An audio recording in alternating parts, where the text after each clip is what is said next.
Hey guys, my name is Maddie Cordle. I'm a freshman at Georgia Southern and I'm a member of the swim and dive team. Today I'm going to be reading Koala Lou, written by Mem Fox and illustrated by Pamela Lofts. There was once a baby koala, so soft and round that all who saw her loved her. Her name was Koala Lou.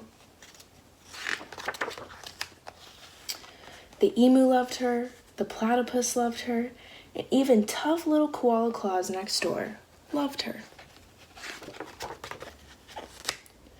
But it was her mother who loved her the most of all.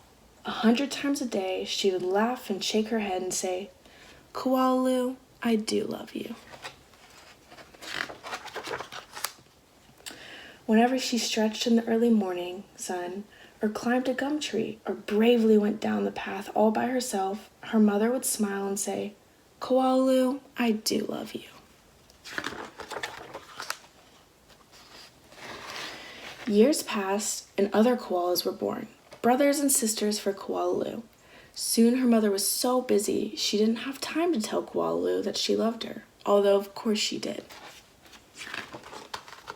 Every night, as she curled up under the stars, Koala Lou thought about the times when her mother had looked at her and said, "Koala Lou, I do love you." And she longed for her to say it again. One night, Koala Lou had a splendid idea. Preparations had begun for the Bush Olympics. She would enter the Olympics.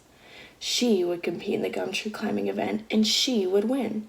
And her mother would fling her arms around her neck and say again, "Koala Lou, I do love you."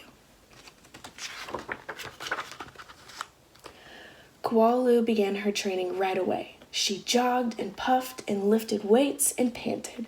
She hung from a branch with one claw at a time till she ached. She did push-ups till her stomach hurt. And last of all, she climbed the tallest tree that she could find over and over and over again. Sometimes her mother would watch her and ask, "How are you doing, Blossom?" "Fine, just fine," Koala Lou would reply. At last, the day of the Bush Olympics arrived. Koala Claus had also entered the gum tree climbing event, and everyone knew how fast she was. But Koala Lou wasn't scared.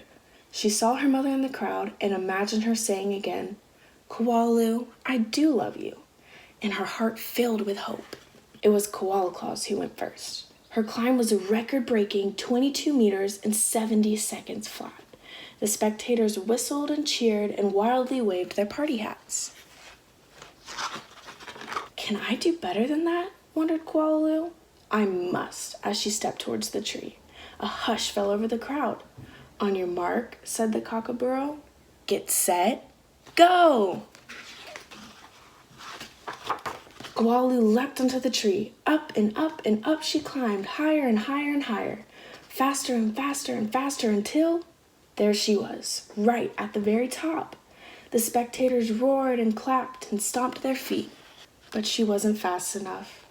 In spite of all of her training and all of her hoping, it was Koala Claus who won the gum tree climbing. Koala Lou came second. Koala Lou went off and hid. She heard the shouts of the Bush Olympics and cried her heart out. When the first stars of evening appeared in the sky, Koala Lou crept home through the dark and up into the gum tree. Her mother was there, waiting for her. Before she could say a word, her mother had flung her arms around her neck and said, "Koala Lou, I do love you. I always have, and I always will." And she hugged her for a very long time. And that's the end. Thanks, guys, for reading with me. I hope you have a great day.